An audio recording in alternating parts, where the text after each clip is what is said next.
প্রিয় শিক্ষার্থীবৃন্দ, আশা করি আল্লাহ রহমতে তোমরা সবাই ভালো আছো। আজকে আমি তোমাদের ভেক্টর অধ্যায়ের লাস্ট লেকচার তোমাদের পড়াবো, এবং এই লেকচারের মাধ্যমে হয়তো এই চ্যাপ্টারটার আজকে আমরা ইতি টানবো।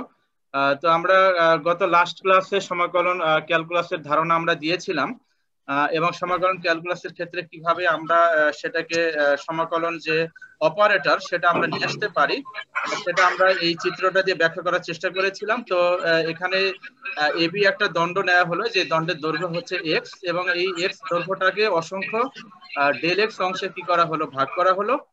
ফলে টোটাল যে দণ্ডের দৈর্ঘ্য হবে এক্স, সেটা যতগুলো ডেল এক্স থাকবে সবগুলোকে যোগ করলে আমরা মোট দৈর্ঘ্য পেয়ে যাব, এবং সেটাকে আমরা পরিসংখ্যান বা ম্যাথের ভাষায় সেটাকে আমরা সামেশন ডেল এক্স দিয়ে প্রকাশ করি। কিন্তু আসলে ক্যালকুলাসের আলোচ্য বিষয় তো আসলে ডেল এক্স তথা যে কোনো পরিবর্তন নয়। ক্যালকুলাসের আলোচ্য বিষয় হচ্ছে ক্ষুদ্রাতি ক্ষুদ্র পরিবর্তন নিয়ে আলোচনা করা। তো যার জন্য আমরা এখানে ডেল এক্স, অর্থাৎ এই যে একটা রেখা থেকে আরেকটা রেখার মধ্যবর্তী যে দৈর্ঘ্য ডেল এক্স, এটাকে যদি আমরা টেন্ডস টু জিরো ধরি, তার মানে আমার এই দুটা রেখা অলমোস্ট একই রেখার উপরে অবস্থান করবে, অর্থাৎ একটা পয়েন্টের উপরে অবস্থান করবে। তো সেই ক্ষেত্রে পরিবর্তনটা খুবই ক্ষুদ্র হবে। তো সেই ক্ষেত্রে আমরা এই যে মানটা পাই সেটাকে বলা হয় লিমিটিং ভ্যালু বলা হয়, সীমাস্থ মান বলা হয়। তো এই সীমাস্থ মানটা যদি এই যে সামেশন ডেল এক্স এখানে প্রয়োগ করা হয়, তাহলে দেখো এই সরলরেখার দৈর্ঘ্য এক্স ইকুয়ালটা আমরা লিখতে পারি limit del x tends to zero summation del x. তো এই যে সামেশন যে ডেল এক্সটা লেখা হলো, এখন এই ডেল এক্স এর পরিবর্তে কি লিখবো আমরা? এই ডেল এক্স এর পরিবর্তে আমরা এখন লিখবো, দেখো ডিডিএক্স। দেখো এই ডেল এক্স এর পরিবর্তে আমরা এখন কি লিখছি? ডিডিএক্স। কেন লিখলাম ডিএক্স? সরি, ডিডিএক্স না ডিএক্স। ডেল এক্স এর পরিবর্তে আমরা লিখবো এখন ডিএক্স। কেন? কেননা এখানে del x tends to zero, এই পরিবর্তনটা অত্যন্ত ক্ষুদ্রাতি ক্ষুদ্র পরিবর্তন, যার জন্য ডেল এক্স এর পরিবর্তে ডিএক্স লেখা হলো। আর এই যে সামেশন যে চিহ্নটা এখানে দেখা যাচ্ছে, এই যে সামেশন যে চিহ্ন, এই চিহ্নের পরিবর্তে আমরা এখানে কি লিখছি দেখো, এই চিহ্নটা লেখা হচ্ছে। এই চিহ্নটাকে বলা হচ্ছে তোমার ইন্টিগ্রাল চিহ্ন, সমাকলন চিহ্ন। তোমরা ভিডিওটা অন করে অফ করে ক্লাসে জয়েন করো। কে ভিডিও অন করে ক্লাসে জয়েন করেছো? আলামিন কে? 1760 রোল। ভেরি স্যাড, কোনো কমন সেন্স নাই। দুটোটাই অফ ছিল, হঠাৎ করে অন। আচ্ছা, তাহলে আমরা এখানে সামেশনের পরিবর্তে এই চিহ্নটা পেয়ে গেলাম, যেটা অ্যাকচুয়ালি এই যে সামেশনের যে এস অক্ষরটা সেটাকেই তোমার টেনে লম্বা করা হলে তোমার এই প্রতীকটা তৈরি হয়। এটাকে বলা হয় ইন্টিগ্রাল অপারেটর। আর তার সাথে তোমার ডিএক্স থাকবে। ডিএক্সটা কার পরিবর্তে এলো? ডিএক্স এর পরিবর্তে এলো। তো এই যে আমরা যে ইন্টিগ্রালটা করলাম, এই ইন্টিগ্রালটা হচ্ছে অসাধারণ ভাবে এই ইন্টিগ্রালকে বলা হচ্ছে লাইন ইন্টিগ্রাল। আচ্ছা, তো ইন্টিগ্রাল আবার অনেক প্রকারের আছে। Line integral, surface integral, volume integral. Line integral বলতে অ্যাকচুয়ালি আমরা দৈর্ঘ্য নির্ণয় করতে পারি, ভলিউম বলতে অ্যাকচুয়ালি আমরা আয়তন বের করতে পারি, আর সারফেস ইন্টিগ্রাল বলতে অ্যাকচুয়ালি আমরা ক্ষেত্রফল বের করতে পারি। তো ওইগুলো আপাতত আমাদের প্রয়োজন নাই, আমরা আপাতত লাইন ইন্টিগ্রাল নিয়ে একটু কথা বলছি। এবার ইন্টিগ্রালের ক্ষেত্রে যে সূত্রটা আমার এখানে তৈরি হবে, দেখো বীজগাণিতিক যে রাশিগুলো আছে, এই রাশিগুলোর সূত্র যদি আমরা লিখতে চাই, তাহলে integration X to the power N DX. তো integration X to the power N DX, এটাকে আমরা যদি সূত্রে অ্যাপ্লাই করি তাহলে তৈরি হবে এক্স টু দি পাওয়ার, দেখো মূল ফাংশনে পাওয়ার হচ্ছে এন। তো ইন্টিগ্রেশন মানে কি? আসলে যোগজীকরণ বা যোগ করা। তার মানে পাওয়ারের সাথে এক যোগ হবে, যোগ হয়ে যে পাওয়ার হবে সেটা দ্বারা কি করতে হবে? ভাগ করতে হবে। তাহলে আমরা কি শিখলাম? যে কোনো বীজগাণিতিক রাশির যদি আমরা ইন্টিগ্রেশন করতে চাই, তাহলে সেই ইন্টিগ্রাল সেই রাশিটির উপরে যে পাওয়ার থাকবে সেই পাওয়ারের সাথে এক যোগ হবে, আর যোগ হয়ে যে পাওয়ার হবে সেটা দ্বারা ভাগ করতে হবে। এবারে দেখো, এখানে দেখো একটা সূত্র লেখার চেষ্টা করেছি আমি। ডান দিকে দেখো ইন্টিগ্রেশন, তোমার এই যে এই সূত্রটা দেখো, ইন্টিগ্রেশন ডিএক্স। আচ্ছা, ইন্টিগ্রেশন ডিএক্স মানে কিন্তু দেখো এই ডিএক্স এর বামে কিন্তু x to the power zero আছে, কিন্তু x to the power zero লেখার প্রয়োজন হয় না। কেন হয় না? কেননা x to the power zero তো আমি এটা লিখেছি তোমাদের বোঝানোর জন্য। আচ্ছা, তাহলে x to the power zero d x আছে এখানে। ডিএক্স মানে কি? আসলে x to the power zero d x. তো ইন্টিগ্রেশন করলে কি হবে? X to the power zero যে পাওয়ারটা আছে তার সাথে এক যোগ হবে, আর যোগ হয়ে যে পাওয়ার হবে সেটা দ্বারা ভাগ হবে। এই সূত্রটা আমরা অ্যাপ্লাই করলাম। করলে x to the power zero plus one মানে কত? এক্স। আর নিচে জিরো প্লাস ওয়ান মানে কত? ওয়ান। তো ওয়ান দ্বারা এক্স কে ভাগ করলে কত হবে? এক্স হবে। তার মানে আমরা কি শিখলাম? ইন্টিগ্রেশন ডিএক্স মানে কত বলো? এক্স। এক্স। ইন্টিগ্রেশন ডিভি মানে কত? আলামিন বলো, আলামিন বলো। ইন্টিগ্রেশন ডিভি ইকুয়াল টু কত? ভি। ভি। ইন্টিগ্রেশন ডিভি মানে ভি। ইন্টিগ্রেশন ডিটি মানে কত? টি। তাহলে আমরা এটাকে সূত্র হিসাবে ইউজ করব। হ্যাঁ, ইন্টিগ্রেশন ডিএক্স মানে এক্স, ইন্টিগ্রেশন ডিওয়াই মানে ওয়াই, ডিভি মানে ডি, ভি আর ডিটি মানে ডি। এইগুলো আমরা সূত্র হিসাবে এগুলো ইউজ করব। আচ্ছা, এখন আমরা যদি এটাকে একটা অঙ্ক করতে চাই তাহলে কিভাবে লিখতে পারি আমরা দেখো। আচ্ছা, প্রশ্ন আছে কার, কে বললে? স্যার আমি বলছি স্যার, আচ্ছা 1986 স্যার, জামিল হোসেন। হ্যাঁ, জামিউলের একটা বদ অভ্যাস আছে, কি বদ অভ্যাস বলো? পড়ার মাঝখানে কোশ্চেন। আচ্ছা, পড়ার মাঝখানে প্রশ্ন, এটা তো আমরা অ্যাপ্রিসিয়েট করি, অবশ্যই প্রশ্ন করবে, কিন্তু জামিউলের খারাপ অভ্যাসটা হলো সে চ্যাট বক্সে তোমার একাধিকবার নাম এবং রোল নাম্বার লিখে, 6, 7 বার 8 বার করে আমি পাই, এটা খুবই খারাপ, একবার লিখবে। আচ্ছা জামিউল বলো, প্রশ্ন বলো। সরি স্যার, স্যার ইন্টিগ্রেশন থেকে স্যার মানে কিভাবে অঙ্কটা আসবে স্যার? মানে স্যার একটা ফাংশনের সাহায্যে আসবে? হ্যাঁ, মানে স্যার একটা ফাংশন দেওয়া থাকবে, তারপর স্যার ওইটা স্যার ইন্টিগ্রেট করতে হবে। হ্যাঁ একটা ফাংশন দেওয়া থাকবে, ইন্টিগ্রেট করতে হবে, এগুলো গণিতে আসে, আমাদের ফিজিক্সে ইন্টিগ্রালের কিছু ব্যবহার আছে, ওইগুলো আমরা আপাতত হালকা জ্ঞান দিয়ে গতিবিদ্যা অধ্যায়ে আমি শিখাবো কিভাবে ওই যে আমরা বেগ, ত্বরণ এগুলো বের করতে পারি। ওই যে তোমরা v equal to u plus a t, তারপরে s equal to u t plus half a t square, যে গতির সমীকরণগুলো জানো না, ওই সমীকরণগুলো আমরা এই যে ডিফারেনশিয়াল এবং ইন্টিগ্রাল ক্যালকুলাসের মাধ্যমে প্রমাণ করতে পারি। তো এইগুলো আমরা গতিবিদ্যা অধ্যায়ে আমি পরের ক্লাসে আমি দেখাবো তোমাদের। ইন্টিগ্রাল, এই ক্যালকুলাস এবং ডিফারেনশিয়াল দুইটারই অ্যাপ্লিকেশন আছে আমাদের ফিজিক্সে। আর গণিতে তোমরা অঙ্ক করবে, এই যে কোনো একটা ফাংশন, যেমন এই যে একটা ফাংশন আমি নিয়েছি, দেখো এই যে 1 নাম্বার উদাহরণ, ইন্টিগ্রেশন x স্কয়ার dx। তো এখানে ইন্টিগ্রেশন করলে কত হবে? x এর পাওয়ার কত আছে? 2 আছে। তো 2 এর সাথে 1 কি হবে? যোগ হবে। আর যোগ হয়ে যে পাওয়ার, সেটা দ্বারা কি করব? ভাগ করব। তাহলে কত হলো? x³/3। এবার এখানে একটা ধ্রুবক যোগ করতে হয়। ধ্রুবক যোগ করার কারণটা হলো, আমি একটু ব্যাখ্যা করি, সবাই মনোযোগ সহকারে শোনো। দেখো এখানে যে আমরা ইন্টিগ্রাল যে সাইনটা নিলাম, এই যে s যে অক্ষরটা নরমালি আমরা বলি, এখানে আমরা s বলবো না, ইন্টিগ্রাল সাইন বলবে। তো এই ইন্টিগ্রাল সাইনের উপরে একটা মান ইউজ করা হয়, এটাকে বলা হয় ঊর্ধ্বসীমা বা আপার লিমিট, আর নিচে একটা মান ব্যবহার করা হয়, সেটাকে বলা হয় নিম্ন সীমা বা লোয়ার লিমিট। তো কোন ইন্টিগ্রেশনে যদি এই যে আপার লিমিট এবং লোয়ার লিমিটের মান বলা থাকে, তাহলে সেই সমাকলনটার নাম হচ্ছে নির্দিষ্ট সমাকলন। আর যদি বলা না থাকে, ওটা আমি নিচে লিখেছি, দেখো যে সমাকলনটা হচ্ছে দুই প্রকার, একটা হচ্ছে নির্দিষ্ট সমাকলন আর একটা হচ্ছে অনির্দিষ্ট সমাকলন। নির্দিষ্ট সমাকলন মানে ইংলিশে ডেফিনাইট ইন্টিগ্রাল বলা হয় বা ডেফিনাইট ইন্টিগ্রেশন, আর অনির্দিষ্ট সমাকলন মানে ইনডেফিনাইট। তো অনির্দিষ্ট সমাকলন কাকে বলে? সেটা হলো যে সকল সমাকলনের ক্ষেত্রে এই যে এই ইন্টিগ্রাল সাইনের উপরে আপার লিমিট, লোয়ার লিমিট অর্থাৎ ঊর্ধ্বসীমা নিম্ন সীমার মান বলা থাকে না, তাদেরকে বলা হয় অনির্দিষ্ট জগৎ। অনির্দিষ্ট কেন বলা হচ্ছে? কারণটা হলো এই যে দেখো আমরা x² dx ক্যালকুলেশন করে কত পেলাম বলো তো? x³/3 পেয়েছি না? আচ্ছা এখন বলো তো, x এর মান যদি 1 হয় তাহলে এটা ক্যালকুলেশন করলে কত হবে? 1³/3 মানে কত? 1/3। 1/3 স্যার। এখন বলো x এর মান যদি আমি পরিবর্তন করে দিই, ধরো 2 হয়ে গেল, কেননা এখানে মান তো বলা নাই আপার লিমিট লোয়ার লিমিটের মান। সুতরাং এখানে x এর বিভিন্ন মানের জন্য এই ফাংশনটার মান কয়টা হবে বলো তো? একটা না অসংখ্য মান তৈরি হবে? বিভিন্ন মানের জন্য অসংখ্য। হ্যাঁ, বিভিন্ন মানের জন্য, x এর বিভিন্ন মানের জন্য এই ফাংশনটার বিভিন্ন মান তৈরি হচ্ছে, এটাকে বলা হয় অ্যাম্বিগুইটি বলা হয়, মানে অনির্দিষ্টতা তৈরি হচ্ছে। এই অনির্দিষ্টতা বোঝানোর জন্যই তোমার কি করতে হয়? সমাকলন শেষে আরেকটা একটা ধ্রুবক যোগ করতে হয়। ম্যাথে তোমরা আরো জ্ঞান অর্জন করবে, আমি একটা হালকা জ্ঞান দিচ্ছি শুধু। তাহলে ধ্রুবকটা মূলত কেন আমরা যোগ করবো? অ্যাম্বিগুইটি তৈরি হচ্ছে। অ্যাম্বিগুইটি কেন তৈরি হচ্ছে? কেননা আমার এখানে x রাশিটি এসছে, সেটা আমার আননোন, অজানা। তো x এর মান যে কোনো মানের জন্য এই ফাংশনটার বিভিন্ন মান তৈরি হবে, তথা অ্যাম্বিগুইটি তৈরি হবে। এই অ্যাম্বিগুইটি এলিমিনেট করার জন্য তোমার কি করতে হয়? একটা ধ্রুবক যোগ করতে হয়। এই হচ্ছে মূল জিনিস। তাহলে লিমিট যদি বলা না থাকে, তাহলে সেই সমাকলনটার নাম কি বলো? লিমিটের মান বলা না থাকে, অনির্দিষ্ট সমাকলন। আচ্ছা এবারে দেখো 2 নাম্বার উদাহরণ একটা অঙ্ক আনা হয়েছে, 2x³ + 3x - 2 whole into dx। আর প্রথমে তো ইন্টিগ্রাল সাইনটা আছেই। আচ্ছা বলো তো, dx আর এই ইন্টিগ্রাল সাইনটা দেখো তো প্রত্যেকের সাথে কি গুণ হিসাবে আছে? তাহলে প্রত্যেকের সাথে আলাদা আলাদা করে দিয়ে দেওয়া হলো, ওই যে ডিফারেনশিয়াল আমরা যেভাবে দিয়েছিলাম প্রত্যেকের সাথে আলাদা আলাদা করে দিয়ে দিলাম। আচ্ছা এবারে বলো তো, এই যে x³ এর বামে যে 2, সেটা কি চলক না ধ্রুবক? ধ্রুবক।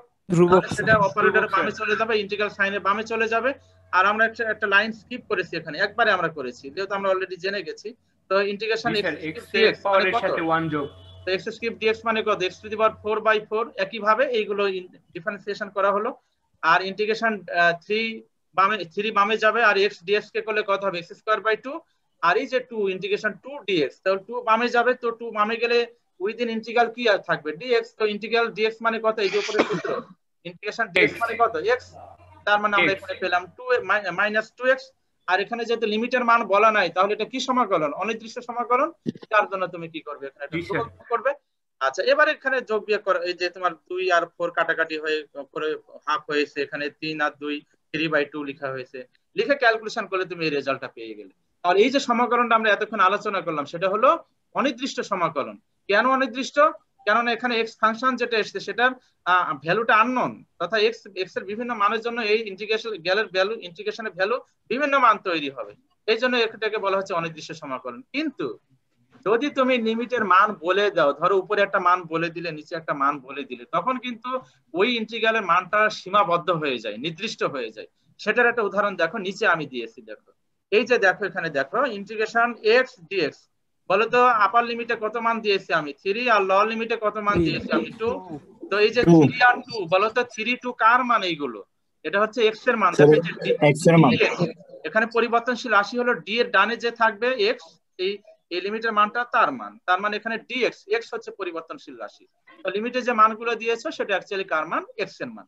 আচ্ছা, এখন বলো এই যে এক্স ডিএক্স কে ইন্টিগ্রেশন করলে কত হয়? x²/2। আচ্ছা, তো যখন ইন্টিগ্রাল হয়ে যাবে তখন কি আর এই ইন্টিগ্রাল সাইনটা নেওয়া যাবে? এই যে তোমার যে সামেশন যে অক্ষরটা আমরা বলি, এই যে ইন্টিগ্রাল সাইন, এটা কিন্তু রাখা যাবে না, কেননা তুমি তো ইন্টিগ্রেশন করে ফেলেছো। তাহলে লিমিটের মানগুলো কোথায় দেখাবে সেটা দেখানোর জন্য এখানে থার্ড ব্র্যাকেট বন্ধনীটা ইউজ করতে হয়। তো বন্ধনী ইউজ করে উপরে যে মানটা সেই আপার লিমিট বন্ধনীর ডান দিকে উপরে লিখতে হয়, আর লোয়ার লিমিটের মানটা বন্ধনীর নিচে ডান দিকে নিচে লিখতে হয়। ক্লিয়ার হয়েছে সবাই? আচ্ছা, এবারে আমি দেখো এখানে সূত্র হিসাবে আমি ইউজ করছি, সূত্র আছে, এগুলো তোমরা গণিতে করবে। এখন দেখো এখানে 3 কার মান? এখানে বলো আপার লিমিট এই যে 3টা, এটা কার মান? এক্স এর মান। এক্স এর মান। এই যে 2, এটাও কার মান? এক্স এর মান। হ্যাঁ, মান বসানোর নিয়ম হলো এই এক্স এর জায়গায় একবার আপার লিমিট, বাকিগুলো কিন্তু সব থাকবে x²/2। এক্স এর জায়গায় শুধু 3 আর বাকিগুলো কিন্তু সব থাকবে। এক্স এর জায়গায় 3 লিখলে কত হবে বলো তো? 3²/2। তাহলে আপার লিমিট 3²/2, সূত্রের এই মাইনাসটা আসবে। এটার প্রমাণ আছে গণিতে, দেখো তোমরা, আমরা আপাতত যাচ্ছি না ওইদিকে। তো সূত্রের মাইনাস এটা, আপার লিমিটের মান বসানোর পরে এখানে একটা সূত্রে কি আসবে? মাইনাস আসবে। তাহলে সূত্রে মাইনাসটা দেওয়া হলো। এবারে লোয়ার লিমিটের মানটা বসাইতে হবে এক্স এর জায়গায়। তো লোয়ার লিমিট আমার কত আছে? 2 আছে। তো 2 এর উপরে স্কয়ার/2, তার মানে 2²/2। দেখো তো এটা ক্লিয়ার হয়েছে কিনা? মানটা কিভাবে বসাইতে হয়? তাহলে আপার লিমিটটা আগে বসাবে, সূত্রে মাইনাস, লোয়ার লিমিটটা পরে বসাবে। এবারে ক্যালকুলেশন করো। 3² মানে কত? 9/9, আর নিচে 2 আছে। আর 2 এর উপরে স্কয়ার মানে কত? 4, আর নিচে 2। লসাগু করলে কত হবে? 9 - 4/2, তার মানে 5/2। বলো তো এখানে কি আর এক্স আছে? দেখো তো একটা মান তৈরি হলো না? একটা নির্দিষ্ট মান তৈরি হয়ে গেল না? এই যে 5/2, এক্স নাই, আমার এক্সটা এলিমিনেট হয়ে গেল। কেন এলিমিনেট হয়ে গেল? কারণ তুমি মান যে ফিক্সড করে দিয়েছো, নির্দিষ্ট করে দিয়েছো, যে এক্স এর মানটা 2 থেকে 3 এর মধ্যে সীমাবদ্ধ। এই জন্য এটা ক্যালকুলেশন করলে একটা মান তৈরি হয়। এই জন্য সমাকলনটা একটা নির্দিষ্ট মান তৈরি হচ্ছে। এই জন্য এটার নাম হয়েছে তোমার নির্দিষ্ট সমাকলন। কিন্তু উপরে যেগুলো আমরা করলাম সেখানে তো আসলে মান তৈরি হয়নি, এখানে তো ফাংশন আছে, এক্স একটা ফাংশন আছে, এখানে অজানা একটা রাশি আছে। তো এক্স এর অজানা রাশির কারণে এক্স এর বিভিন্ন মানের জন্য তো এই ফাংশনটার অসংখ্য মান তৈরি হবে। এই জন্য এটা অনির্দিষ্টতা তৈরি হয়। কিন্তু এটার ক্ষেত্রে তো আর অনির্দিষ্টতা থাকছে না। কেন থাকছে না? কেননা তুমি যে লিমিটের মান ইন্ডিকেট করে দিয়েছো, সীমাবদ্ধ করে দিয়েছো। এই জন্য এখানে ইন্টিগ্রেশনের একটা ফাইনাইট মান, একটা নির্দিষ্ট মান তৈরি হচ্ছে। এই জন্য লিমিট বলা না থাকলে সেটাকে বলা হয় অনির্দিষ্ট সমাকলন, আর লিমিটের মান বলা থাকলে সেটাকে বলা হয় নির্দিষ্ট সমাকলন। দেখো তো একটু ক্লিয়ার হয়েছে কিনা মোটামুটি? আচ্ছা স্যার উপরেটাতে ধ্রুবক কি 0 হতে পারে না কোনো কারণে? যদি না, ধ্রুবক কি কখনো 0 হয়? 0 তো একটা সংখ্যা, সি যে কোনো একটা কনস্ট্যান্ট নিতে হবে। সেটা সিও নিতে পারো, অন্য কিছু নিতে পারো, কিন্তু সেটাকে কনস্ট্যান্ট, একটা ধ্রুবক আর কি, কেউ লিখতে পারো, কোনো সমস্যা নেই। আমি সি লিখেছি। এরকম সমীকরণে স্যার এটা এরকম সি বা কে হিসেবেই থাকবে, হ্যাঁ হ্যাঁ, সি বা অন্য কিছু নিতে পারো, সাধারণত সি নেওয়া হয়। ওই যে কনস্ট্যান্ট বাংলা ইংলিশের যে সি অক্ষরটা, ওইটা দ্বারা আমরা সাধারণত সি ধ্রুবকটা ইন্ডিকেট করি। কে দিয়েও প্রকাশ করা ইচ্ছা। হ্যাঁ বলো স্যার। স্যার আমাদের কার্ল গ্রেডিয়েন্ট এবং ডাইভারজেন্স এগুলো ম্যাথ করাবেন না? আচ্ছা, এত অ্যাডভান্স চিন্তা করলে হয়? দেখো, আচ্ছা এখন দেখো তোমার প্রশ্নে যাচ্ছি। এখানে ইন্টিগ্রেশনে কিছু সূত্র এখানে বলে দেওয়া আছে, এই সূত্রগুলো তোমরা দেখে নিবে, এগুলো গণিতে করবে। এখন আমরা দেখো একটু গুরুত্বপূর্ণ আলোচনার দিকে যাচ্ছি। প্রশ্ন করো না, হ্যাঁ তোমরা অবান্তর প্রশ্ন করতেছো। কার্ল ডাইভারজেন্স গ্রেডিয়েন্ট করাবেন না, এটা প্রশ্ন হলো? অবশ্যই করাবো না কেন? আচ্ছা, একটু ধৈর্য ধরতে হবে। আচ্ছা এখন দেখো আরেকটা জিনিস আমরা শুরু করছি, সেটা হচ্ছে স্কেলার ফিল্ড কাকে বলে।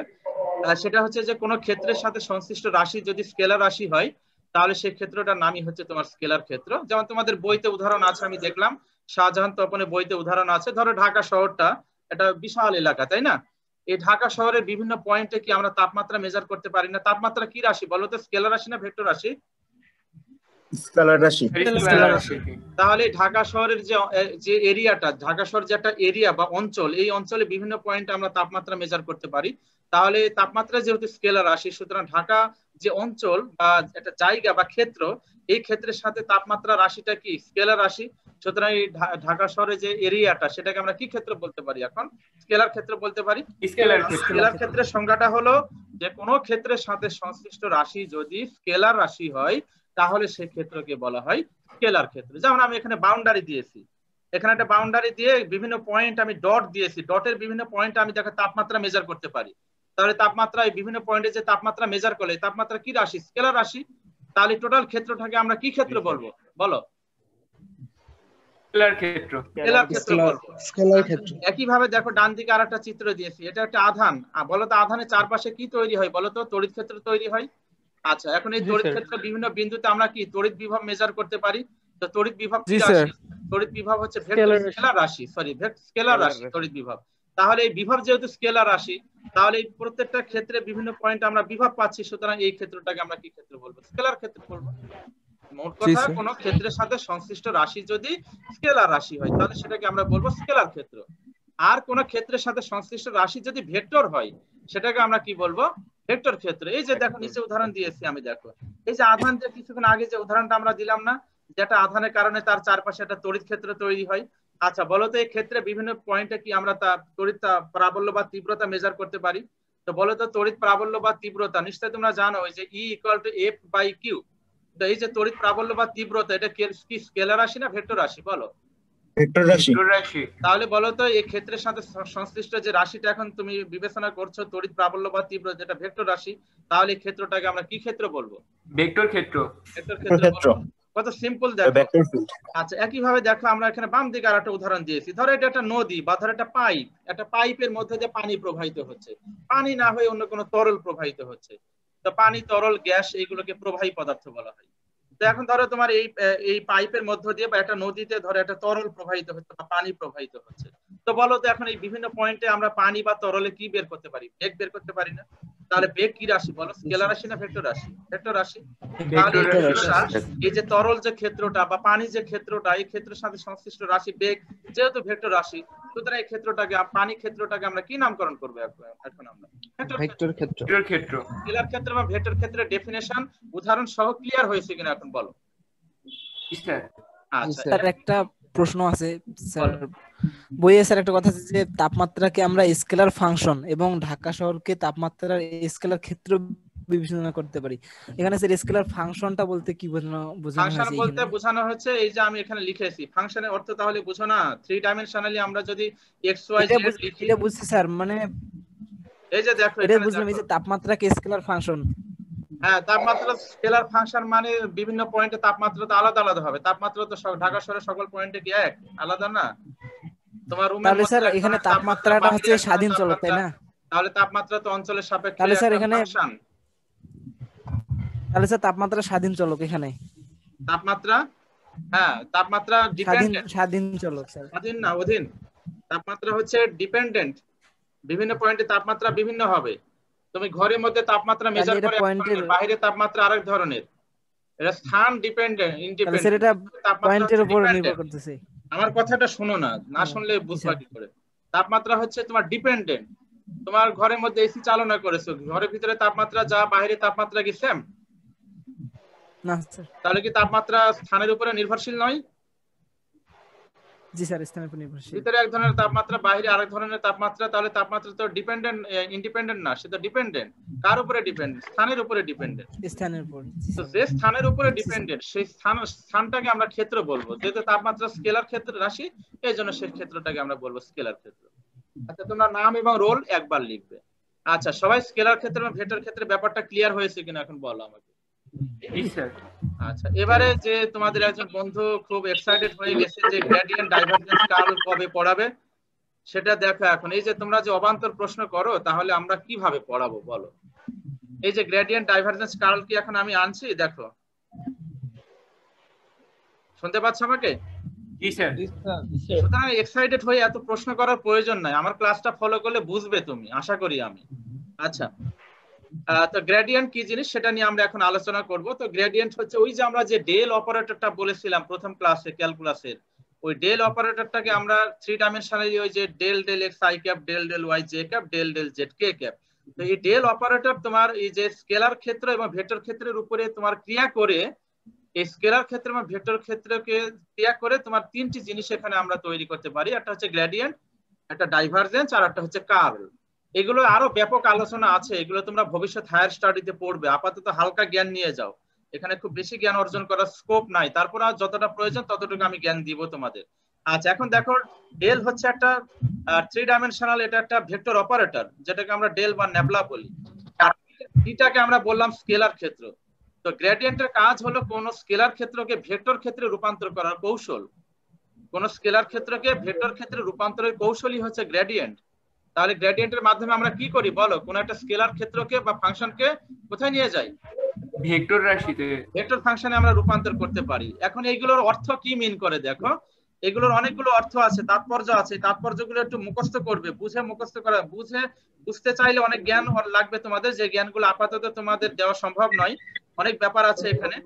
তো প্রথম যে তাৎপর্যটা আমি লিখেছি, কোন স্কেলার ক্ষেত্রে গ্রেডিয়েন্ট একটি ভেক্টর রাশি, যেটা প্রথমে বলা হলো, যে কোনো স্কেলার ক্ষেত্রে যদি তুমি গ্রেডিয়েন্ট বের করো তাহলে সেটা একটা ভেক্টর ক্ষেত্র তৈরি হবে, ভেক্টর রাশি তৈরি হবে।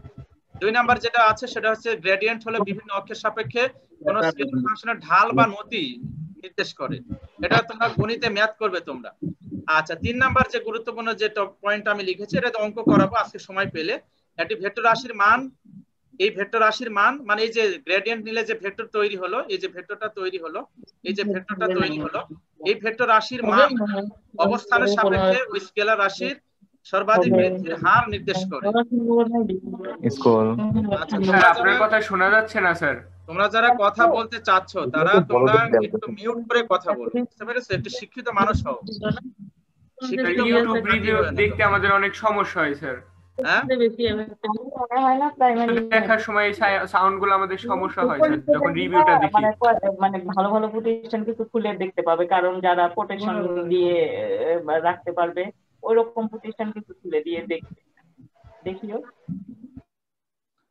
আচ্ছা, তো এই ভেক্টর রাশির মান অবস্থানের সাপেক্ষে ওই স্কেলার রাশির সর্বাধিক বৃদ্ধির হার নির্দেশ করে। তো সর্বাধিক বৃদ্ধির হার কিভাবে বের করতে হয় সেটা আমরা ম্যাথে দেখাবো। আবার এই বৃদ্ধির হারের দিকই হবে স্কেলার রাশিটির গ্রেডিয়েন্টের দিক। যেহেতু ভেক্টর তৈরি হচ্ছে, গ্রেডিয়েন্ট স্কেলার ফাংশনের গ্রেডিয়েন্ট একটা ভেক্টর, তাহলে ভেক্টরে কি আছে? একটা দিক আছে। তাহলে এই দিকটা কোন দিকে হবে? গ্রেডিয়েন্টের দিকটা হচ্ছে এই যে আমরা যে তোমার সর্বাধিক বৃদ্ধির যে হার পাবো, এই হারের দিকেই হবে তোমার স্কেলার রাশিটির গ্রেডিয়েন্টের দিক। তো এটা আমরা অঙ্কের মাধ্যমে বোঝানোর চেষ্টা করব পরে। তো দেখো আমরা এখানে একটা স্কেলার ফাংশন নিয়েছি, টি একটি স্কেলার ক্ষেত্র। তো সেটা যদি আমরা গ্রেডিয়েন্ট বের করতে চাই তাহলে দুই ভাবে লিখতে পারি আমরা, গ্রেড টি অথবা ডেল টি, দুই ভাবে লেখা যাবে। তো ডেল টিটা আমরা বেশি ইউজ করি। তো ডেল এর পরিবর্তে ওই যে del del x i cap plus del del y j cap plus del del z k cap whole into t. তো টিটা প্রত্যেকের সাথে কি অবস্থায় আছে? স্কেলার ফাংশনটা গুণ অবস্থায় আছে। তো টি যেহেতু হাত আর উঠায় না তোমরা, তো যেহেতু অনেক শব্দ হচ্ছে, তোমাদের এই আনমিউট করে ক্লাস নেওয়া ছাড়া উপায় নাই। তো টি যেহেতু তোমার স্কেলার ক্ষেত্র, তাহলে এই স্কেলার ক্ষেত্রে গ্রেডিয়েন্ট বের করতে চাচ্ছি আমরা। তো গ্রেডিয়েন্ট মানে হচ্ছে ডেল অপারেটর দিয়ে করতে হবে। তাহলে ডেল অপারেটরটা লেখা হলো 3 ডাইমেনশনাল, আর টি এখানে আনা হলো। এবারে টি প্রত্যেকের সাথে কি আলাদা আলাদা ভাবে গুণ হয়ে যাবে। তার মানে দেখা যে del del X T I cap J cap K ক্যাপের কোনো পরিবর্তন হবে না। Del del T J del del Y T J cap del del Z T K cap. তাহলে এই যে ডান দিকে যে রাশিটা তৈরি হলো সেটা দেখো একটা ভেক্টর ক্ষেত্র তৈরি হয়েছে। তার মানে কোন একটা স্কেলার ফাংশনের যদি আমরা গ্রেডিয়েন্ট নিই তাহলে কি তৈরি হবে? একটা ভেক্টর ক্ষেত্র তৈরি হবে। এটার অঙ্কে আমরা যাব, একটু পরে যাব। আচ্ছা, এবারে দেখো আমরা ডাইভারজেন্স কিভাবে বের করতে পারি। ডাইভারজেন্স কাকে বলে? ডাইভারজেন্স হলো, দেখো আমরা এখানে একটা ভেক্টর ফাংশন ধরে নিয়েছি, v vector that is equal to v x i cap v y j cap v z k cap. 3 dimensional আমরা একটা ভেক্টর এখানে বিবেচনা করলাম। এখন ডাইভারজেন্স কাকে বলে? ডাইভারজেন্স হলো যে কোন ভেক্টর ক্ষেত্রকে স্কেলার ক্ষেত্রে রূপান্তরের যে কৌশল, সেটাই হচ্ছে ডাইভারজেন্স। তাহলে ডাইভারজেন্সের মাধ্যমে আমরা কি করতে পারি? কোন ভেক্টর ফাংশনকে একটা স্কেলার ফাংশনে রূপান্তর করতে পারি। তো যেহেতু সেটা ডাইভারজেন্স, তাহলে আমরা কিভাবে লিখবো দেখো, এই যে ডিআইভি ডাইভারজেন্স ভি অথবা ডেল ডট ভি, দুইটাই লেখা যাবে। তো আমরা ডেল ডট ভিটা বেশি ইউজ করি। তো ডেল ডট ভি অর্থাৎ ডেল মানে হচ্ছে ওই যে del del x i cap del del y j cap del del z k cap, আর ভি ভেক্টর মানে এই যে উপরে একটা ভি ভেক্টর একটা ভেক্টর ক্ষেত্র ধরে নিয়েছি আমরা, তো ডট গুণন করলে কি তৈরি হয়, একটা স্কেলার তৈরি হয়। তার মানে কোনো ভেক্টর ফাংশনের ডাইভারজেন্স হচ্ছে একটা কি ফাংশন, স্কেলার ফাংশন, তথা স্কেলার রাশি তৈরি হয়, অর্থাৎ একটা মান তৈরি হবে। তো সেই মানটা দেখো কিভাবে আমরা বের করতে পারি, del dot V that is equal del অপারেটরটা লেখা হলো, ভি অপারেটরটা এখানে লেখা হলো। লেখার পরে দেখো এখানে কি করা হচ্ছে তোমার, দেখো এই যে ডট গুণন করলে কি হয়, এই আই ক্যাপ বাদ হয়ে যায়, তাহলে তোমার এখানে আই ক্যাপের সহগ আর এখানে আই ক্যাপের সহগ গুণ হয়ে যাবে, তাহলে যে ডেল ডেল এক্স আর এখানে আই ক্যাপের সহগ হচ্ছে ভি এক্স, তাহলে del del x v x, এখানে জে ক্যাপের সহগ ডেল ডেল ওয়াই আর এখানে জে ক্যাপের সহগ হচ্ছে ভি ওয়াই, তাহলে del del Y V Y আর এখানে del del Z V Z. তাহলে দেখো তো ডান দিকে যে রাশিটা তৈরি হলো, এই যে রাশিটা তৈরি হলো, দেখো এখানে I cap J cap K cap আছে কি, নাই, কিছুই নাই, এখানে কি তৈরি হয়েছে, তাহলে এটা একটা মান তৈরি হয়েছে, ভ্যালু তৈরি হয়েছে। তার মানে কোনো ভেক্টর ফাংশনের ডাইভারজেন্স নিলে কি তৈরি হয়, একটি মান তৈরি হয়, একটা স্কেলার ফাংশন তৈরি হয়। এবার এটা তাৎপর্য কি, এই মানের অনেকগুলো তাৎপর্য আছে যেগুলো তোমার হায়ার স্টাডিতে পড়বে, আপাতত কিছু জ্ঞান নিয়ে যাও। কি কি তাৎপর্য, ডাইভারজেন্স একটি স্কেলার রাশি যা দ্বারা একক আয়তনে কোনো ভেক্টর ক্ষেত্রে মোট কতটুকু ফ্লাক্স কোনো বিন্দু অভিমুখী বা কোনো বিন্দু থেকে অপসারিত হচ্ছে তা প্রকাশ করে। বিন্দু অভিমুখী মানে কোনো বিন্দুতে ফ্লাক্স প্রবেশ করবে অথবা কোনো বিন্দু থেকে যদি ফ্লাক্স বের হয়ে যায় সেটাকে বলা হয় অপসারিত। ফ্লাক্সের নাম তোমরা শুনেছো কিনা, তড়িৎ ফ্লাক্স বা চৌম্বক ফ্লাক্স, তড়িৎ বলরেখা বা চৌম্বক বলরেখা, এগুলো পরে আস্তে আস্তে জানবে, 9 10 মনে হয় কিছু জ্ঞান আসে, মানে নামটা তোমরা জানো সম্ভবত। তাহলে ডাইভারজেন্সের একটা অর্থ হলো ডাইভারজেন্স একটি স্কেলার রাশি নির্দেশ করে যা দ্বারা একক আয়তনে কোনো ভেক্টর ক্ষেত্রে মোট কতটুকু ফ্লাক্স ওই বিন্দু অভিমুখী মানে ওই বিন্দুতে প্রবেশ করবে অথবা ওই বিন্দু থেকে অপসারিত হচ্ছে তা প্রকাশ করে। সেটা কিভাবে আমরা বুঝবো সেটা একটু ভালো করে বোঝার চেষ্টা করে দেখো। আমি এখানে দেখানোর চেষ্টা করছি 2 নাম্বার পয়েন্টটা, del dot V greater than 0 হলে, আমি একটু আনমিউট করি, তোমরা আসলে এত শব্দ করছো, তোমাদের একটু কমন সেন্স থাকা দরকার। আচ্ছা তোমরা কি আমাকে শুনতে পাচ্ছ? জি স্যার। জি স্যার। আচ্ছা del dot V greater than 0, আচ্ছা ডাইভারজেন্স নিলে কি তৈরি হয়, মান তৈরি হবে, স্কেলার ফাংশন তৈরি হবে। আচ্ছা বলো তো del dot V greater than 0 তার মানে কি, কোন ভেক্টর ক্ষেত্রে ডাইভারজেন্স কি হবে, 0 গ্রেটার দ্যান 0 মানে কি ধনাত্মক, 0 চেয়ে বড় হবে। তাহলে কোন প্রবাহী পদার্থের আয়তন বৃদ্ধি পায় কিন্তু কোন বিন্দুর ঘনত্ব হ্রাস পায়, এটাকে বলা হয় ধনাত্মক ডাইভারজেন্স। নিচে একটা চিত্র দেখো, আমি চিত্র দিয়েছি, খেয়াল করো, এটা প্লাস চিহ্ন মানে ধনাত্মক ডাইভারজেন্স। বলতো এখান থেকে প্রবাহী, এই ক্ষেত্র থেকে প্রবাহী কি বের হয়ে যাচ্ছে, তীর চিহ্ন দ্বারা কি বোঝানো হচ্ছে, ওখান থেকে বের হয়ে যাচ্ছে। তো ওখান থেকে বের হয়ে গেলে ওই যে আমরা যে বাউন্ডারিটা নিয়েছি, বাউন্ডারির উপরে বল প্রয়োগ করবে, ফলে এটার আয়তনটা কিছুটা বেড়ে যাবে। আয়তন বেড়ে গেল, পক্ষান্তরে এখানে পদার্থের পরিমাণ কমে যাচ্ছে, তো আয়তন বেড়ে গেলে ঘনত্ব rho equal to M by V. তো ভি এই যে আয়তন বেড়ে যাচ্ছে, তাহলে ঘনত্ব কি হবে বলো, কমে যাবে, হ্রাস পাবে স্যার। তাহলে কি শিখলাম, কোন ভেক্টর ক্ষেত্রে ডাইভারজেন্স ধনাত্মক হলে এটার অর্থ কি, প্রবাহী পদার্থের আয়তন বৃদ্ধি পাবে, পক্ষান্তরে ঘনত্ব কি হবে, কমে যাবে, হ্রাস পাবে। 3 নাম্বার পয়েন্টটা দেখো, del dot V less than 0 মানে কি, ঋণাত্মক। ঋণাত্মক মানে কি জানো, ডাইভারজেন্স নেগেটিভ আসবে, অর্থাৎ এই যে ক্যালকুলেশন করলে এই যে আমরা যে ব্লক করেছি এখানে মাইনাস আসবে, তো মাইনাস এলে কি বুঝতে হবে, ঋণাত্মক ডাইভারজেন্স। এটার অর্থ হলো দেখো, এই যে দেখো ঋণাত্মক মানে কি বোঝানো হচ্ছে, দেখো এখানে এই চিত্র দ্বারা কি বুঝতেছে বলো, এই চিহ্নগুলো দ্বারা কি বুঝতেছে একটু বলো আমাকে। স্যার আয়তন কমে যাচ্ছে আর ঘনত্ব বৃদ্ধি পাবে, ঘনত্বটা বাড়বে। যদি বলি ফ্লাক্স প্রবেশ করছে, প্রবাহী পদার্থ দিয়ে যদি বলি প্রবাহী পদার্থ ভিতরে প্রবেশ করছে, তাহলে ভিতরে প্রবেশ করলে কি হবে বলো, ভিতরে প্রবেশ করলে যে চারিদিকের উপরে বল প্রয়োগ হবে, ঘনত্ব বেড়ে যাবে, ফলে আয়তন সংকুচিত হবে। আয়তন সংকুচিত হলে ঘনত্ব কি হবে, বেড়ে যাবে, rho equal to M by V, E কমে গেলে রো বেড়ে যাবে, তাহলে এটা হচ্ছে তোমার ঋণাত্মক ডাইভারজেন্স। 4 নাম্বার যে পয়েন্টটা দেখো, যে পরিমাণ ফ্লাক্স প্রবেশ করলো বা যে পরিমাণ প্রবাহী প্রবেশ করলো ওই পরিমাণ প্রবাহী আবার ডান দিক থেকে বের হয়ে যাচ্ছে, তাহলে এটা ডাইভারজেন্স কত হবে দেখো, del dot V equal to 0। এই ভেক্টর ক্ষেত্রটাকে বলা হয় সলিনয়েডাল। সলিনয়েডালের অর্থ হলো যে পরিমাণ ফ্লাক্স প্রবেশ করবে বা প্রবাহী প্রবেশ করবে সেই পরিমাণ ফ্লাক্স বা প্রবাহী আবার ওখান থেকে বের হয়ে যাচ্ছে, তার মানে এটা ডাইভারজেন্সে আসলে কোনো পরিবর্তন হচ্ছে না, এই জন্য তার ডাইভারজেন্স কত আসবে, 0, শূন্য ডাইভারজেন্স। তাহলে আমরা কয় ধরনের ডাইভারজেন্স জানলাম, একজন বলো। 3 ধরনের স্যার, ধনাত্মক ডাইভারজেন্স, আরেকটা ঋণাত্মক ডাইভারজেন্স, আর একটা হচ্ছে শূন্য ডাইভারজেন্স। বলো তো শূন্য ডাইভারজেন্সের ক্ষেত্রে কি ঘনত্ব বা আয়তনে কোনো পরিবর্তন হবে? না স্যার, এটার একটা স্পেশাল নামকরণ করা হয়েছে যেটার নাম হচ্ছে সলিনয়েডাল, যার ঘনত্ব আয়তনে কোনো পরিবর্তন হয় না। সলিনয়েডালে আরেকটা অর্থ আছে, সেটা একটু মনে রাখবে তোমরা, এটাকে বলা হয় তোমার চঙ্গাকৃতি বলা হয়। একটু লিখে রাখো তো তোমরা, সলিনয়েড আরেকটা অর্থ হচ্ছে চঙ্গাকৃতি, মানে পাইপ শেপড বলা হয়।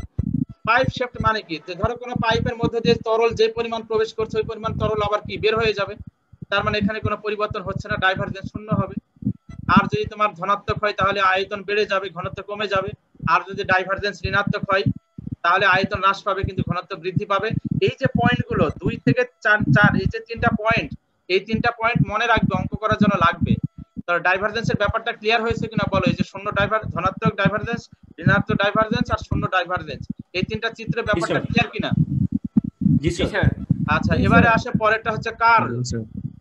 কার্লের বাংলা অর্থ হচ্ছে ঘূর্ণন বা পেঁচানো আর কি। যেমন তোমরা সমুদ্রে গেলে দেখবে যে পানির একটা ঘূর্ণন গতি তৈরি হয়, দেখেছো কিনা তোমরা? সমুদ্রে যে জলোচ্ছ্বাস গুলো সেখানে পানির ঘূর্ণন গতি দেখেছো তোমরা? তো এই যে গতিগুলো আছে, এই গতিগুলো তোমার এই কার্লের মাধ্যমে ব্যাখ্যা করা যায়। তো ধরো ভি একটা ভেক্টর ক্ষেত্রে আমরা ধরে নিলাম, তাহলে কার্লের মূল জিনিসটা হলো যে কোন ভেক্টর ক্ষেত্রকে ভেক্টর ক্ষেত্রে রূপান্তরের যে কৌশল সেটা হচ্ছে কার্ল। কার্লের নরমাল ম্যাথমেটিক্যাল ডেফিনেশন হলো যে কোন ভেক্টর ক্ষেত্রকে আমরা কোথায় রূপান্তর করব? ভেক্টর ক্ষেত্রে রূপান্তর করব। তো কোন ভেক্টর ক্ষেত্রে রূপান্তরের যে কৌশল সেটাই হচ্ছে কার্ল। তো ভি একটা ভেক্টর ক্ষেত্রে আমরা ধরে নিলাম, তাহলে আমরা কি লিখব? কার্ল ভি বা ডেল ক্রস ভি। তো ভেক্টর ক্ষেত্রকে ভেক্টর ক্ষেত্রে রূপান্তরের ক্ষেত্রে আমরা নরমাল যে জ্ঞানটা জানি সেটাই অ্যাপ্লাই করতে হবে, ক্রস গুণন। তাহলে ডেল এর সাথে ভিটাকে ক্রস করতে হবে। তাহলে ডেল এর সাথে ভি ক্রস করলে কি তৈরি হয় বলো তো? একটা ভেক্টর তৈরি হয়, কেননা ক্রস গুণন করলে অবশ্যই কি তৈরি হয়? একটা ভেক্টর তৈরি হবে। এই জন্য তোমার কোন একটা ভেক্টর ফাংশনে কার্ল নিলে কি তৈরি হবে? একটা ভেক্টর তৈরি হবে। আচ্ছা, এখন আমরা এই ভেক্টরটা কিভাবে বের করতে পারি? ওই যে নির্ণায়ক দিয়ে, এই যে ডেল ক্রস ভি। তো ডেল ক্রস ভি মানে কি? নির্ণায়ক চিহ্ন দিয়ে দিবে, এবারে I cap J cap K cap লিখবে। এবারে ডেল মানে কি? Del del X, del del Y, del del Z, ওই যে ডেল যে অপারেটর তার I cap J cap K ক্যাপের সহগটা লেখা হলো। আর ভি ভেক্টরের সহগগুলো লিখো, এই যে V X V Y V Z. এবার আমরা এখানে কি লিখবো? ওই যে নির্ণায়কের যে আগের নিয়মটাই, তুমি যখন আই ক্যাপ নিবে তখন আই ক্যাপ নিলে কি হয় বলো? একজন যে পারবে বলো। আই ক্যাপ নিলে আই এর কলাম বাদ, সারি বাদ। জি স্যার। তাহলে দেখো এখানে লেখাটা আমার ঠিক আছে কিনা? Del del Y, del del Y এর সাথে কে গুণ হবে বলো? ডেল ডেল ওয়াই তার সাথে কে গুণ হবে? ভিজেড। ডেল ডেল ওয়াই এর সাথে ভিজেড। এই যে দেখো আছে এখানে ডেল ডেল ওয়াই ভিজেড, নির্ণায়কের মধ্যে স্যার ডেল সূত্রে মাইনাস, এবারে তোমার ডেল ডেল জেড এর সাথে ভি ওয়াই গুণ হবে। দেখো এটা পেয়েছো কিনা দেখো? জি স্যার। জি স্যার, নির্ণায়কের মধ্যে স্যার নির্ণায়ক এইভাবে এই যে minus J cap K cap এটা বের করে নিতে হবে। ক্লিয়ার হয়েছে? দেখো ডাইভারজেন্সটা কার্লটা কিভাবে বের করতে হয়। তাহলে এখন দেখো এই যে আমরা যে কার্লটা পেলাম, এই প্রত্যেক জায়গায় দেখো I cap J cap K cap আছে না? তাহলে এটা কি একটা ভেক্টর তৈরি হয়েছে। তাহলে কোন ভেক্টর ফাংশনে কার্ল নিলে কি তৈরি হয়? একটা ভেক্টর তৈরি। ভেক্টর রাশি। আচ্ছা, এবারে এটার অর্থ কি? এটারও বেশ কিছু অর্থ আছে, এগুলো অনেক লেখাপড়া আছে। হ্যাঁ, এগুলো ভবিষ্যতে তোমরা দেখবে, আপাতত কিছু ম্যাথ করার জ্ঞান অর্জন করো তোমরা। আচ্ছা, এখন দেখো কোন ভেক্টর ক্ষেত্রে কার্ল একটি ভেক্টর রাশি, যেটা তো আমরা জানলামই। আচ্ছা, এখন বলো যে কার্লটা তৈরি হলে, এই কার্লটা তৈরি হলে তো একটা ভেক্টর তৈরি হচ্ছে, তাই না? এই ভেক্টরের দিক কোন দিকে বলো তো? এই ডেল আর ভি এর কোন দিকে? লম্ব দিকে না? কেননা ক্রস গুণন করলে কি ভেক্টর তৈরি হয়? লম্ব ভেক্টর তৈরি হয়। লম্ব ভেক্টর। জি স্যার। তাহলে দেখো এই যে আমি লম্ব ভেক্টর লিখে দিয়েছি যে কোন ভেক্টর ক্ষেত্রে কার্ল একটি ভেক্টর রাশি এবং এর দিক ওই ক্ষেত্রের উপর লম্ব বরাবর। আচ্ছা, এবারে দেখো এটি ঘূর্ণন গতি ব্যাখ্যা করে। কার্ল হচ্ছে একটা ঘূর্ণন গতি ব্যাখ্যা করে, সেটা পরের পয়েন্ট দেখো, ভালো করে খেয়াল করো। দেখো del cross V equal to 0 vector হলে, কারণ আমরা জানি যে দুটো ভেক্টরকে ক্রস করলে তো অবশ্যই ভেক্টর তৈরি হয়, তো শূন্য ভেক্টর হবে, যার জন্য শূন্যের উপরে ভেক্টর চিহ্ন দিয়েছি। এখন ডেল ক্রস ভি অর্থাৎ কোন ভেক্টর ফাংশনের কার্ল যদি 0 ভেক্টর হয়, তাহলে এটার ফিজিক্যাল মিনিংটা কি? ফিজিক্যাল মিনিংটা হলো যে ওই ক্ষেত্রটা অঘূর্ণনশীল। অঘূর্ণনশীল মানে কি বলতো? এখানে পরিবর্তন হয় না তথা ঘুরবে না। পরিবর্তন হয় না স্যার। হ্যাঁ, তার মানে এই ক্ষেত্রটা পরিবর্তন না হলে সেটা কি থাকে বলতো? সংরক্ষণশীল থাকে।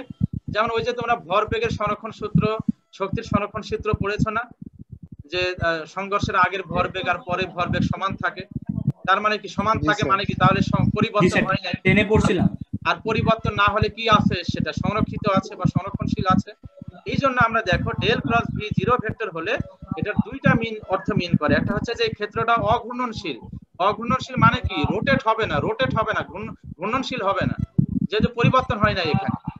এবং ক্ষেত্রটা কি হবে? সংরক্ষণশীল হবে। আর 4 নাম্বার যে পয়েন্টটা আমি এখানে লিখেছি, del cross V not equal to 0 হলে। আচ্ছা, নট ইকুয়াল টু 0 হলে বলো তো এখানে কি পরিবর্তন হবে কি হবে না বলো? হবে স্যার। পরিবর্তন হলে তখন এই ক্ষেত্রটা ঘূর্ণনশীল হবে। আর এই ঘূর্ণনশীল হওয়ার আরো অনেক ব্যাখ্যা আছে, আপাতত এত জ্ঞান তোমাদের প্রয়োজন না, এগুলো তোমার হালকা জ্ঞান না, ভবিষ্যতে আছে এগুলো। ফিজিক্সে যদি লেখাপড়া করো তাহলে ডাইভারজেন্স গ্রেডিয়েন্ট কার্ল নিয়ে বহু লেখাপড়া আছে। এই যে প্রবাহী পদার্থ আমি বলছি, সেই প্রবাহী পদার্থের তোমার ব্যাখ্যা করা হয় ঘূর্ণনশীল অঘূর্ণনশীল হবে কিনা, আবার কোনো কঠিন জাতীয় যে পদার্থগুলো আছে সেই পদার্থগুলোরও তোমার ঘূর্ণন গতি তৈরি হবে কিনা, বা কোন একটা স্পেসে যে আমরা ক্ষেত্র বিবেচনা করব সেই ক্ষেত্রে সেটা ঘূর্ণনশীল হবে কিনা, এইগুলো এই যে গ্রেড তোমার কার্ল দিয়ে ব্যাখ্যা করা যায়। এগুলো ব্যাপক লেখাপড়া আছে, পরে জানবে। আপাতত তোমরা হালকা জ্ঞান অর্জন করো, যে পরীক্ষায় ম্যাথামেটিক্স তোমরা পারো। এগুলো অনার্সের লেখাপড়া তোমাদের সিলেবাসে দিয়েছে, একটু জ্ঞান অর্জন করে যাও। তাহলে কার্ল জিরো ভেক্টর হলে কি বুঝবে বলো? কোন ভেক্টর ফাংশনে কার্ল জিরো ভেক্টর হলে কি বুঝবে? ক্ষেত্রটা অঘূর্ণনশীল। তো অঘূর্ণনশীল মানে কি? ক্ষেত্রটা সংরক্ষণশীল থাকবে। আর যদি ডেল প্লাস ভি কার্ল যদি নট ইকুয়াল টু 0 হয় তাহলে কি হবে? ক্ষেত্রটা ঘূর্ণনশীল। ঘূর্ণনশীল মানে কি? রোটেট হবে, ঘুরবে। আর রোটেট হওয়া মানে কি? তাহলে ক্ষেত্রটা কি সংরক্ষণশীল আছে না অসংরক্ষণশীল হয়ে গেল? অসংরক্ষণশীল হয়ে গেল। তাহলে এখানে দেখো ক্ষেত্রটা অসংরক্ষণশীল। এবারে 5 নম্বর আর একটা পয়েন্ট দেখো আমি কি লিখেছি, এটা এমসিকিউ পরীক্ষায় আসে, অনেক সময় সিকিউতে আসে। দেখো কি লেখা হয়েছে বলো তো? ডেল ক্রস ভি ভেক্টর, এটা কি? তাহলে ভিতরেরটা কি? এটা কার্ল। ডেল ক্রস ভি মানে কি? কার্ল। সেই কার্লের আবার কি করা হচ্ছে? ডেলের সাথে ডট করা হচ্ছে। ডেলের সাথে ডট করলে এটা আবার কি নেওয়া হচ্ছে? কার্লের কি নেওয়া হচ্ছে? ডাইভারজেন্স।